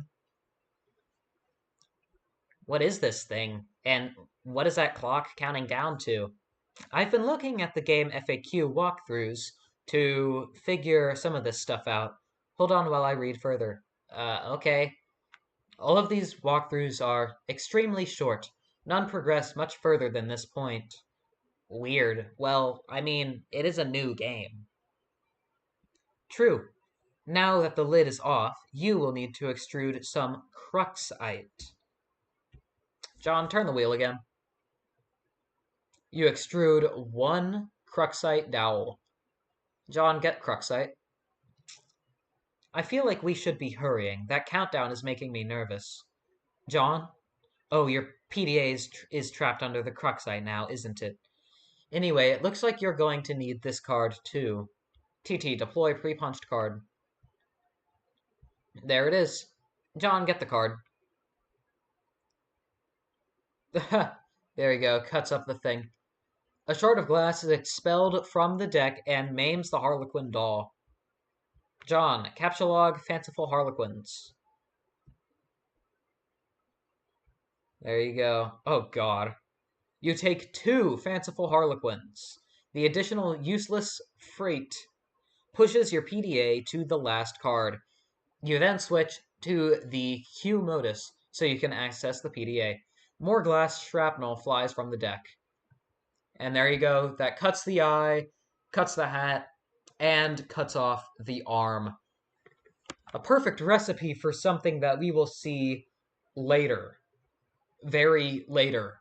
Like page 1600 later. Alright. Continue. Oh, dear God, that's wonderful to look at. This thing keeps following me around. I think it's trying to talk to me or something. That is probably the Colonel Sprite. It apparently needs to be prototyped. Twice, apparently. Whatever the hell that means. These walkthroughs are horrendously written. Okay. Well, you are the one with the cursor, so just do whatever you think is the right thing to do. Also, fix my bathroom. TT, drop the maimed Harlequin into the Colonel Sprite. Oh, there it goes, and that will have dire consequences. S. Continue. The Colonel Sprite has been prototyped with the Harlequin doll.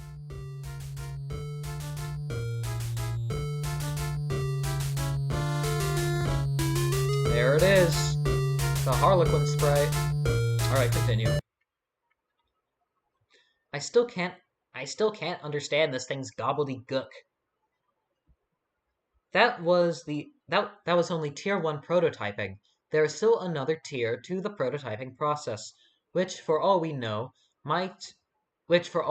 merely advances this entity through increasingly esoteric states of linguistics. Yeah, now you're speaking in whatever symbols these are. The clock is ticking. We don't have time for this asinine tomfoolery. This unmitigated poppycock? Extravagant hogwash. Okay, stop. Stop typing whatever silly thing you're typing. I'm going upstairs to the big platformy thing. The alchemeter? Huh? Try to learn the lingo. John, use the pre-punched card with the alchemeter. There is no slot for the card anywhere to be found on the alchemeter. The Colonel Sprite followed you upstairs. Alright, TT, explore the Athenium. Yup, oh, perfectly generic object. This will be useful in 8,000 pages. Alright, acquiring a cruxite dowel seems to have populated the Athenium with one item, a perfectly generic object. John, capture log telescope. Oh, there goes the PDA again. Oh my god, these guys are so dumb. Oh my god, I forget how stupid they are. Alright, you snatch the telescope from its tripod. Who knows, it might be useful, but more importantly, It pushes the Cruxite to the last card, making it available for tinkering. The PDA is predictably jettisoned into the yard over the neighbor's fence. John, put Cruxite on weird pattern on Alchemeter. You place the Cruxite dowel on the Alchemeter's small pedestal. Something is happening. Yeah, your sprite's going crazy with it. Oh, what a cool animation. There we go. Scan that and make 3 perfectly generic objects, I guess. You set the Alchemeter to cast 3 perfectly generic objects for some reason, expending a total of 6 units of build grist. These things look completely useless. What a waste. Out of the corner of your eye, you notice there's something in the sky. John, switch modus and use telescope to inspect the sky. Oh my gosh, dude. Sprite, the kernel sprite here is tweaking out.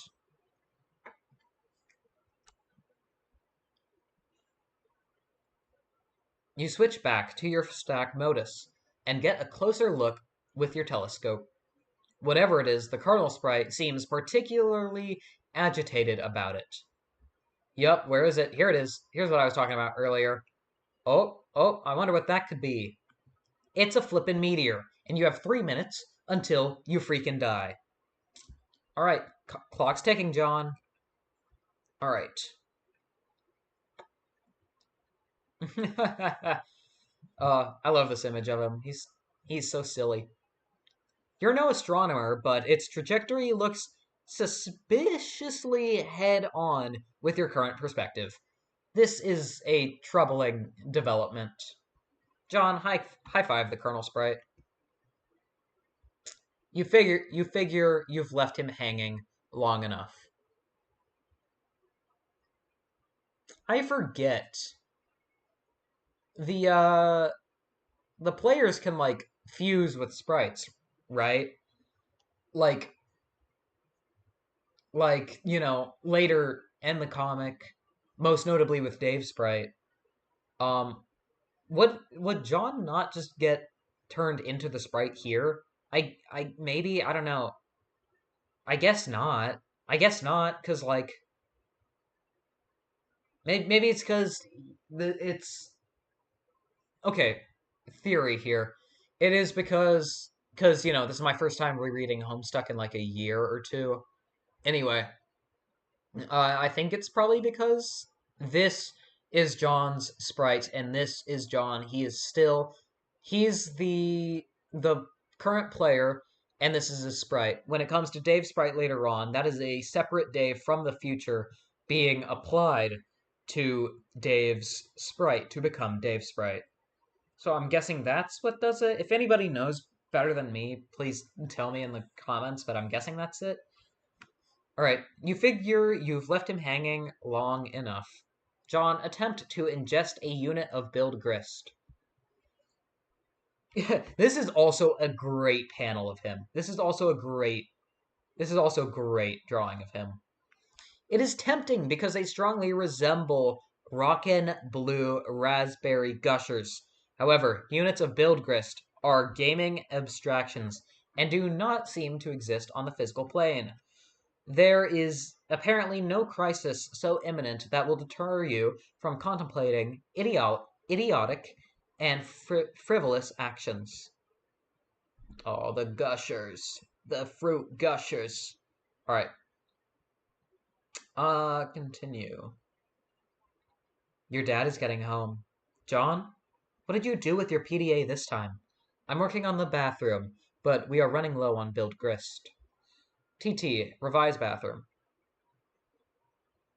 There you go. Alright. And continue. Yeah, oh yeah, he can't open it. Because the thing in the way. The crux extruder.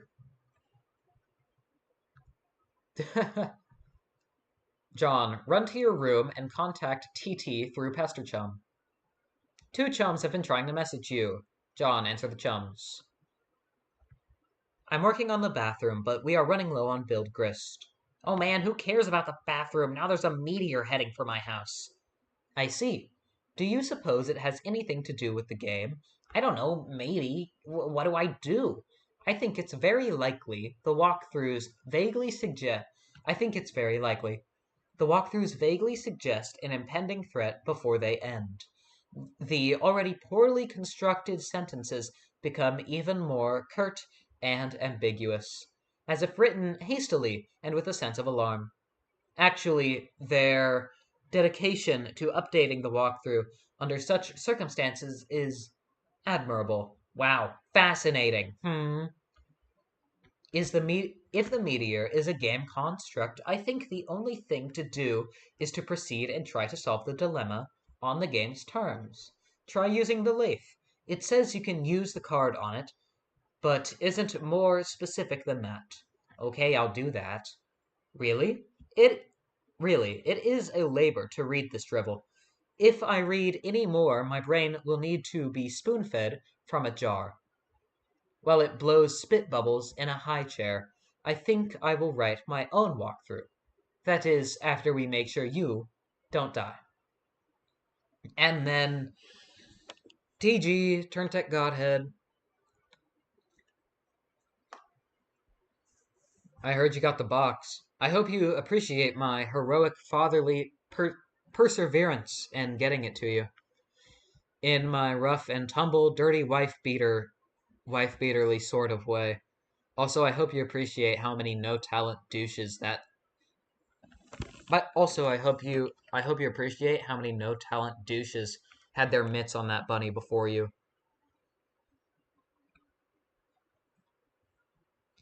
It's like a grubby baton in some huge douchebag marathon. Hey, where are you? Oh man, the bunny was awesome, but I don't have time to talk. I'm playing Suburb, and it's kind of a nightmare. TT is breaking everything in my house. Dude, I told you to steer clear of that game. And and for that matter, you should probably wash your hands of flighty frauds and their snarky horseshit altogether. And now there's a meteor coming, and I'm not even joking about that. It's like a big asteroid or comet or something in the sky heading right for my house. Oh man, how big is it? I don't know. Big, I guess. I gotta go. We'll talk later if I am still alive and the Earth isn't blown up. Like the size of Texas or just Rhode Island. They're always throwing around these geographical comparisons to give us a sense of scale like it really means anything to us. But it's like it doesn't matter. But it's like it doesn't matter. It's always just like, wow, that's pretty fucking big. Like, Mr. President, there's a meteor coming, sir. Oh yeah? How big is it? The size of Texas, sir. Oh shit. Or how big is it? It's the size of New York City, sir. Oh shit. Sir, I'm afraid the comet is the size of your mom's dick. Oh snap. Oh God. Wow. Yeah, that's great, all right. Yep. Happy I read that. Sir, are you familiar with Jupiter? You mean the planet? I don't know why I'm acting out in different voices. I already know damn well Dave is not doing different voices for this. Sir, are you familiar with Jupiter? You mean like the planet? Yeah. Well, it's that big, sir. That sounds pretty big. I have a question. Yes, sir.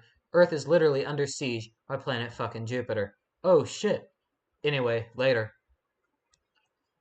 Wow, God, what a treat to read this guy is. He's like in my top 3 favorite characters. I John, use pre-punched card on the totem lathe. You slip the pre-punched card into a slot on the totem lathe. Above, the tool arm deploys a configuration of chisels. Now you just need something to lathe. Take Cruxite to totem lathe. Cursing your lack of foresight, you return to the balcony for the Cruxite dowel you left on the pedestal. You navigate the hallway, leery of your dad, who is presently puzzling over the new fixture in his hallway. Oh, yeah. The tub. Continue. The perfect crime. Yeah, it sure is. All right. You retrieved the Cruxite dowel. Dad just shrugs and heads back downstairs, presumably to do some more baking. If only he knew you were hard at work saving his ass. John, use Cruxite dowel on Totem Lathe. You clamp the Cruxite dowel in. You clamp the Cruxite in the lathe. John, activate the lathe. And there it goes. The lathe carves one totem. You take the totem. Continue. Alright, I use the totem to make this blue shapy thing. I. Wait, no. Alright, I used the lathe to make this blue shapy thing. Now I guess I take it back to the alchemixer again? Hello? Tentacle therapist is no longer connected. Alrighty. And drop it again. Boom, connection lost. You will never fix the bathtub. Oh, yeah, and that locks John in his room. This is wonderfully great. Alright, continue. And here we go. There she is. There she is. This means we're getting close to the end of Act 1. What's up? You're the funniest looking of all of them, I think. I think you're the stupidest looking. Of the beta kids, that is. There is stupider looking characters who come in later. A young lady stands in her bedroom. Due to a violent storm, her house has just lost power, along with her wireless internet connection. This has severed her link to a popular video game she was playing with a young man at a critical moment. That young man is relying on this young lady to reestablish a connection somehow. This young lady it's on the tip of your tongue. What was the name of this young lady again? Enter name. Flighty Broad. No, that wasn't it. God, she looks so pissed there. I forgot how upset she looks there. Look at that. One more time. Rose Lalonde. Hey, there she is. All right, examine room. Your name is Rose. As was previously mentioned, you are without electricity, although your laptop computer still functions on battery power. You have a variety.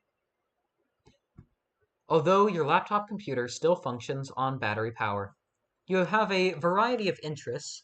You have a passion for rather obscure literature. You enjoy creative writing and are somewhat secretive about it. God, that's literally me. You have a fondness for the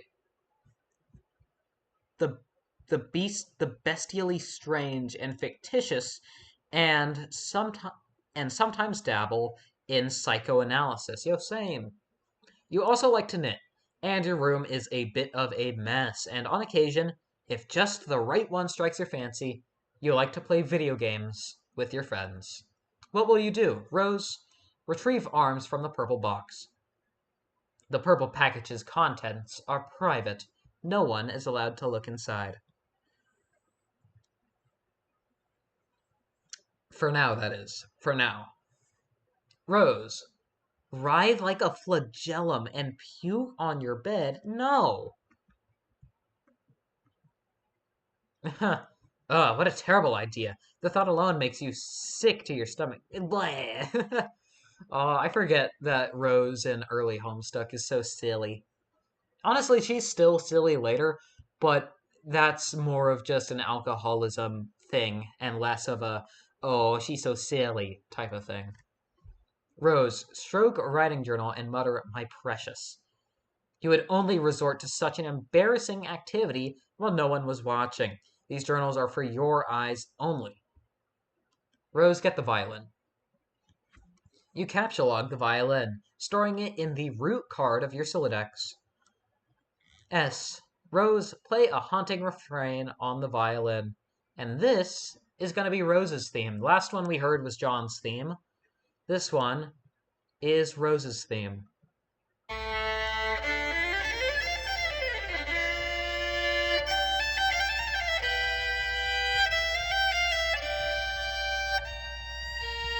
Dun, dun, dun, dun, dun. Yep.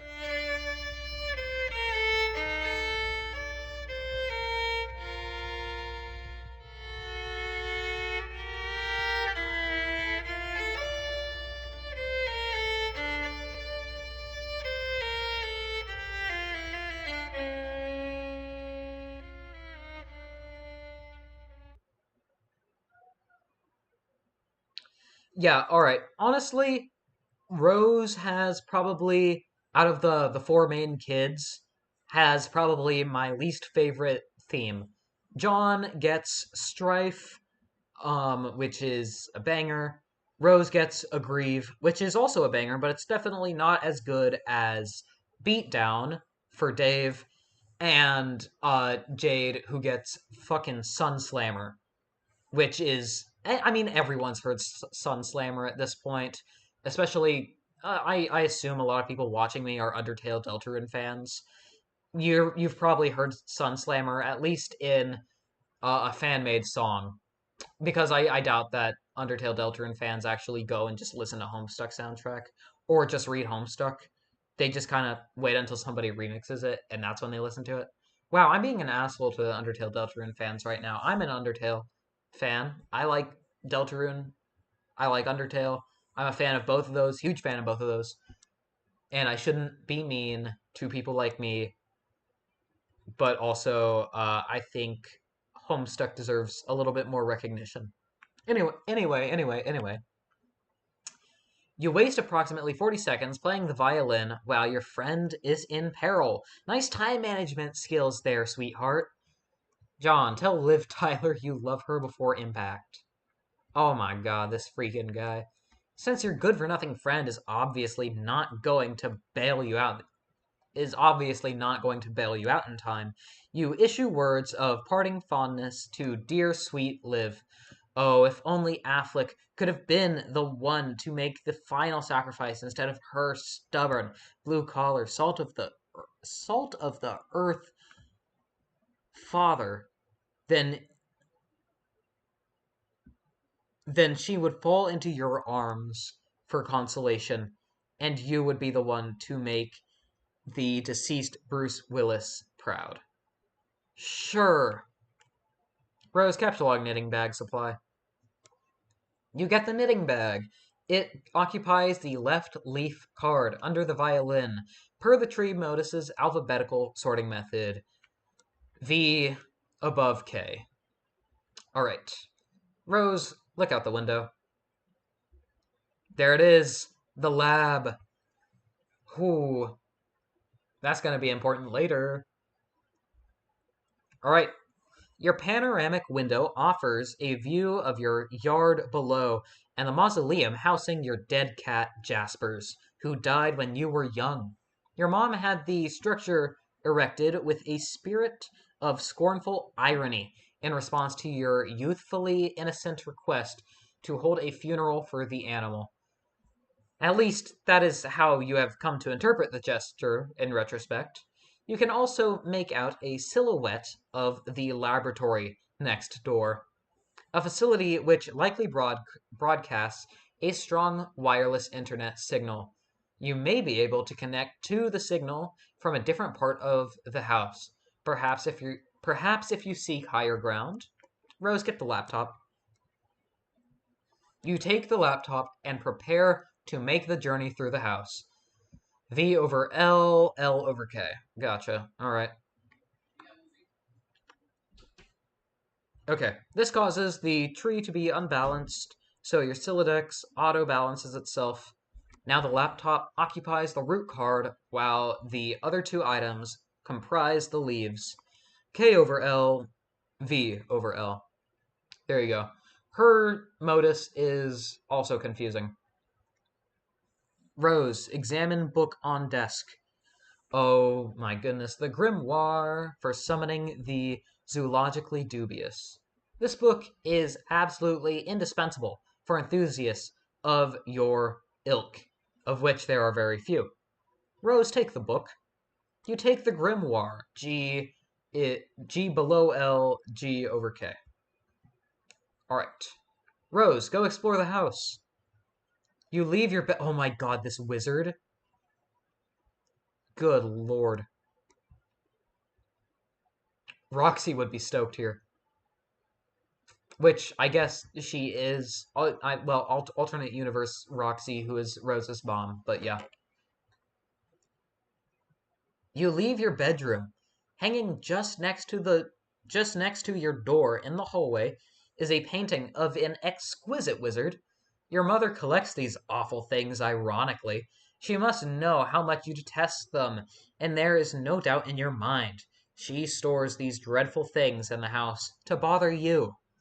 Down the hall to the right is the way to the observatory. Perhaps you will be able to connect from up there. Your mother's room is also in that direction. You will have to watch your step. Rose, tiptoe to observatory. You approach a juncture in the hallway. Beyond the juncture is the observatory. Oh, oh. Yeah, there she is. All right, Rose, sneak by. Zoom. Nice, and she's gone. Right, continue.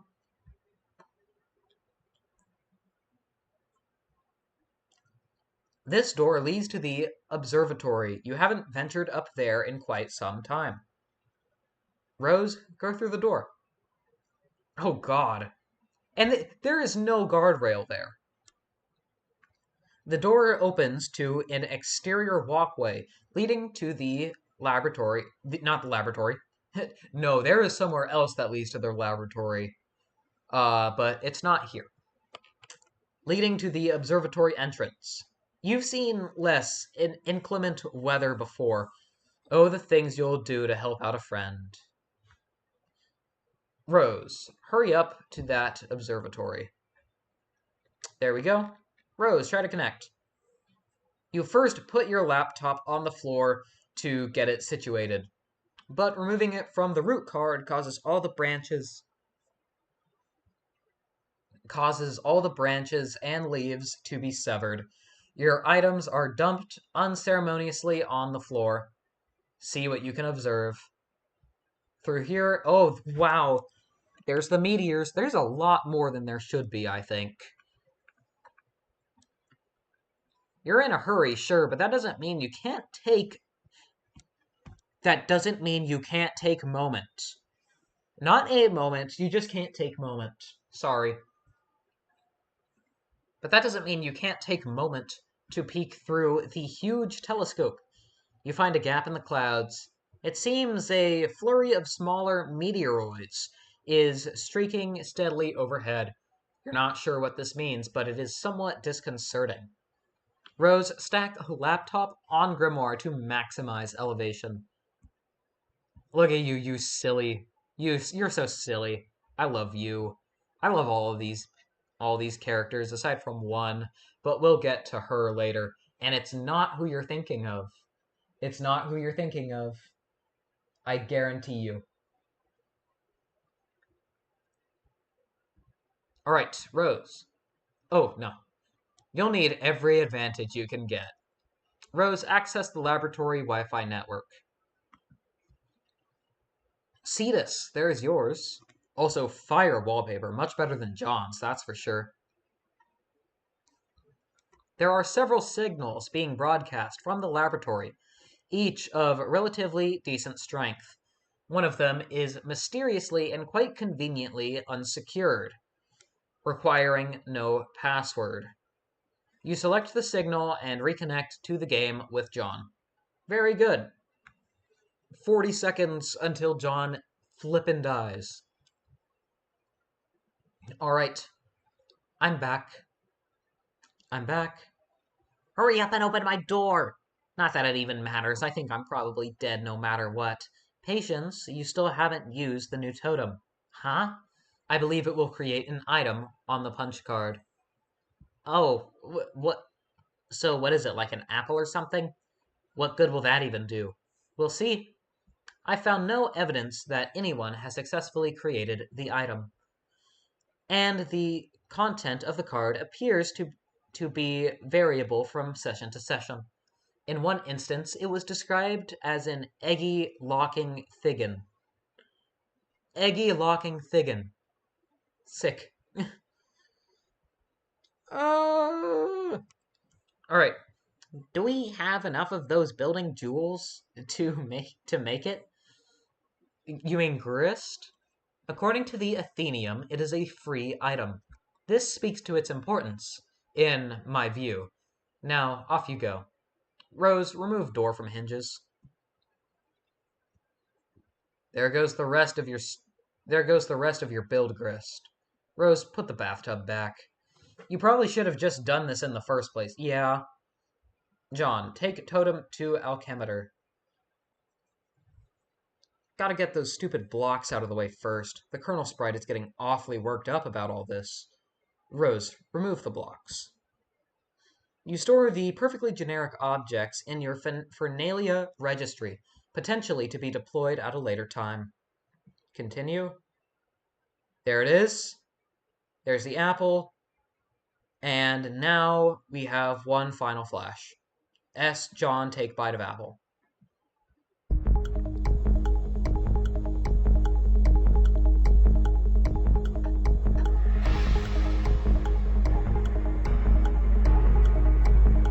He really just held on to it for 30 seconds before he took a bite. What a goof nut.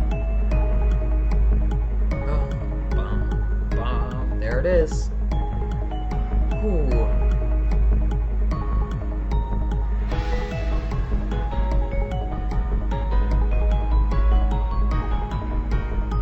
Come on, John. Take a bite. He took the bite. But we won't get to see that yet because, and looky there, big ol' explosion. End of Act 1. There we go. All right. So yeah, that was Act 1 of Homestuck. I freaking love this comic. I'm not even gonna lie though, this is the most boring part of the comic. This is the most boring part. This is the part that nobody likes. Not even fans of the comic like Act 1. It's so boring.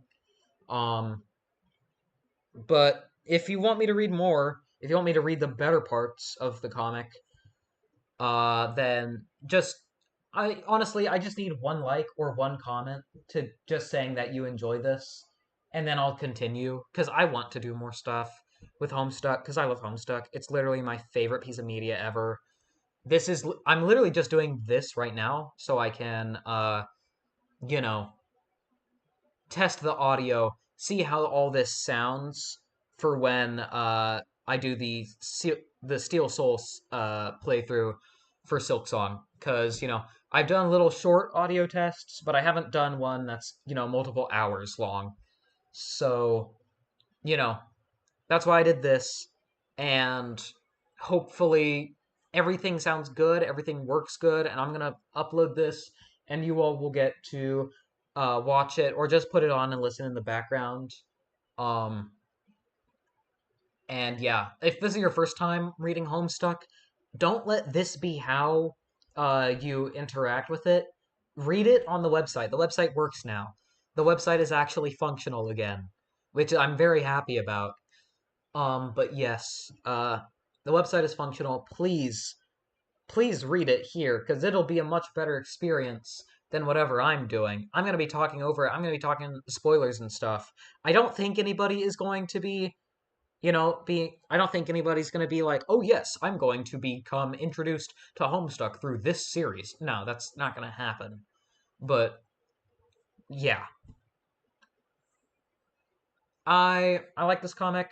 It's it's my favorite piece of media of all time. I've said that a little bit now. There have been only three pieces of media that have completely derailed my life, and I have thought about nonstop for years on end now. The first was Undertale. The second was Homestuck, and the third is shaping up to be Chainsaw Man. Whenever I finish that, whenever Fujimoto finishes that, but that doesn't matter. That's neither here nor there. Right now, Homestuck. Let me know what you think. Should I keep reading it? Should I stop? And then the Silksong series will be happening soon if the audio sounds good. I will talk to you all later. Goodbye.